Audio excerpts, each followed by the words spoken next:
guys, we're back here at Polkadot Decoded in NYC, and I have with me today Miami from Moonbeans. Do I have that right? Yes, yeah. How are you doing? I'm doing well. How are you? I'm doing awesome. Thanks for asking. You just gave a talk here pretty recently. Tell us a little bit about some of the things that you touched on and what you're really excited about. Well, the talk was about NFTs in Kusama and Polkadot, and I guess it was the focus about why NFT kind of popped off in Kusama and Polkadot, and what is the next steps. So in terms of excitement, I guess I'm excited about what those next steps are. I think that in general, we haven't even scratched the surface of what NFTs can do or what they are. It's just mostly right now, it's like profile pictures. There's some early gaming kind of stages, but like they mentioned in the talk, it's just the beginning. Music, memberships, and all these things are coming out, and we still haven't hit like the good ones. We still haven't found those cases. Like, we're grabbing cases that already exist in Web 2 and bringing them to NFT, but we haven't even figured out what's something new that doesn't even exist in Web 2 because NFTs haven't enabled yet. So in terms of 2022 then, obviously you're founder of Moonbeans, the NFT marketplace. What are you excited for? First of all, where can people find Moonbeans, and what are you excited for 2022 for the project? Cool. So Moonbeans is the NFT marketplace on Moonbeam and Moonriver.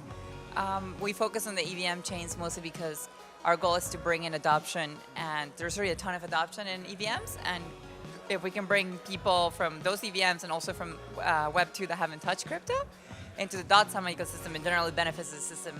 It elevates the whole system. So for this year, we're excited to be launching our second version of the marketplace, like the actual full product, because we coded this in like 2 weeks, and we've been adding features since, but it was always supposed to be a beta or a proof of concept that we had the skills and we knew how to execute it. But with this in mind, we've been building and designing properly from scratch. We designed something. We're going to start building it soon. We've hired staff to be able to push this out. Hopefully by the end of the year, we can have a complete product suite that will just handle NFTs in a way that I think other NFT marketplaces are missing the point. I think most NFT marketplaces are focused on investor-driven NFT marketplaces as opposed to like user-driven. And unless you have a very niche specific case like Super Rare, which is shows artists, like they focus it around the artist and the use case of the artist, but in general, it's just everything else is basically just investor driven. So that's where most of your focus is on a front end side. That's because that's what you focus on, right? Yeah, I do front end. My co-founder does back end, but our focus is basically to grab all my artist friends and make them comfortable enough to use it. That if I can ship this to my friends, because all my friends are artists, and if I can ship this to them and they can able to interact with it and want to interact with it, that's already a win, because that's a large subset of people that we're already kind of left behind or are neglecting.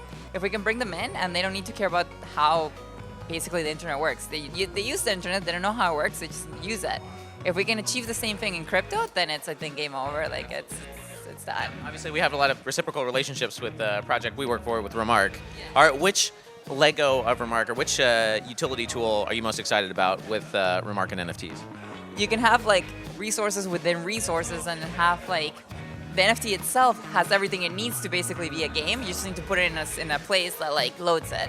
So you don't have to worry about being like, oh, we have a flat 2D picture of a monkey, but now we have to make a 3D model or whatever. Like, the NFT can hold the 3D model data, so you could just put it in and they'll handle all that. So the game, it's like a plug and play, which is potentially could be really cool concept for games to be able to just integrate the plugging part, and then they don't care what you load in. As soon as you have something, you just load it in, and it's pretty cool, I think. As our final question, what is your message to the kusama community? As obviously a pretty rough seas on the market right now, what is the vibe that you're getting from the rest of the community?